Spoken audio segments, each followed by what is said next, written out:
Etika batuk dan bersin sangat penting untuk pengendalian penyebaran virus.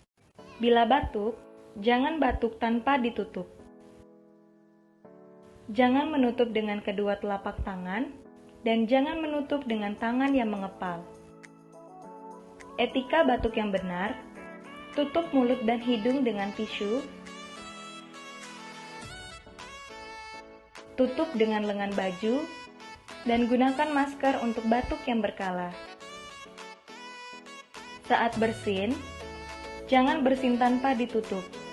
Jangan bersin menghadap orang lain, dan jangan menutup dengan kedua telapak tangan. Saat ingin bersin, tutuplah mulut dan hidung dengan tisu. Tutup dengan lengan baju, dan gunakan masker untuk bersin yang berkala.